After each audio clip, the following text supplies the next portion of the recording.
વિશ્વની સૌથી પ્રાચીન વિદ્યા અને ભારતમાં જેને શાસ્ત્ર તરીકેનું સન્માન આપ્યું છે એવું યોગ વિદ્યા ને ભારતના વડાપ્રધાન તરીકે સન્માનીય નરેન્દ્રભાઈ મોદી 2014માં વિશાળ લોક ચુકાદો મેળવીને વડાપ્રધાન તરીકે જવાબદારી સંભાળી અને એમણે સૌપ્રથમ જે અનેક લોક ઉપયોગી કાર્ય કર્યા અને ભારતને ગૌરવ અપાવવાના કાર્ય કર્યા એ પૈકીનું એક કાર્ય એટલે વિશ્વમાં 21 જૂનને યોગ ડે તરીકે સ્વીકૃતિ મળવી। વિશ્વના સમગ્ર દેશો કોઈ પણ ધર્મના હોય એ આજે યોગની પાછળ પોતાના જીવન જીવવાની શૈલી તરીકે ખૂબ સન્માન આપવા માંડ્યા છે અને સમગ્ર વિશ્વ જ્યારે 21 જૂનને વડાપ્રધાન નરેન્દ્રભાઈ મોદીના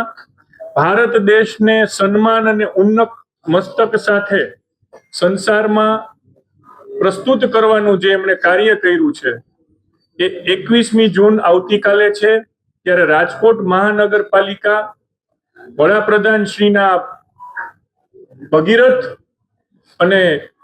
જ્વલંત સફળતા પછી એક ખિસકોલી સહકારની જેમ એક અગત્યની જાહેરાત સમગ્ર રાજકોટના લોકો માટે અને આપણું સૌનું ગૌરવ રાજકોટ વાસીઓ તરીકે ઉન્નત થાય અને આપણી જીવનશૈલીમાં એક પોઝિટિવનેસ આવે યોગના માધ્યમથી એ માટેની અત્યંત મહત્વની તૈયારી કરી અને એક જાહેરાત અમે કરી રહ્યા છીએ। આવતીકાલથી યોગ ડેની ઉજવણી બાદ સમગ્ર રાજકોટમાં માત્ર 15 મિનિટના અંતરે કુલ 426 યોગ learning centre, coaching centre, training centre, આપ જે નામ આપો તે એ રાજકોટ મહાનગરપાલિકા શરૂ કરવા જઈ રહી છે। 426 જગ્યાએ સવારે 7 થી 8 દરમિયાન સતત અવિરતપણે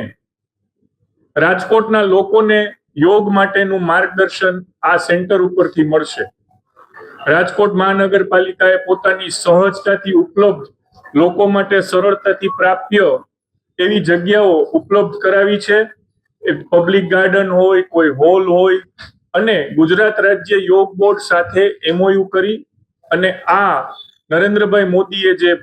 ભવ્ય ભારતને માન અપાવવાનું સમગ્ર વિશ્વમાં કાર્ય કર્યું છે એમાં અમારો પણ એક ખિસકોલી સહકાર રાજકોટ મહાનગરપાલિકા તરીકે અમે આપવા માટે કટિબદ્ધ થયા છીએ। કદાચ એટલું ગૌરવ આપણે ચોક્કસથી લઈ શકીએ કે સમગ્ર ગુજરાત નહીં પરંતુ કદાચ ભારતમાં પણ આ સૌપ્રથમ સિટી રાજકોટ કોર્પોરેશન બનવા જઈ રહ્યું છે ત્યારે આ પ્રોજેક્ટને ખૂબ સારી રીતે પોતાના વ્યક્તિગત પ્રયાસથી જેમણે એક્ઝિક્યુટ કર્યો છે એવા રાજકોટ મહાનગરપાલિકાના કમિશનર શ્રી તુષારભાઈને વિનંતી કે આગળની સંપૂર્ણ માહિતી ડિટેલિંગ સાથે આપ સૌને આપે। આપ સૌ અહીંયા આવ્યા છો એ માટે આપ સૌનો ધન્યવાદ। અમે સૌ 5 જેમને જવાબદારી અમે કોર્પોરેશનની મળી છે એ આપ સૌનું સ્વાગત કરીએ છીએ અને આગળની કાર્યવાહી માટે કમિશનર શ્રીને વિનંતી।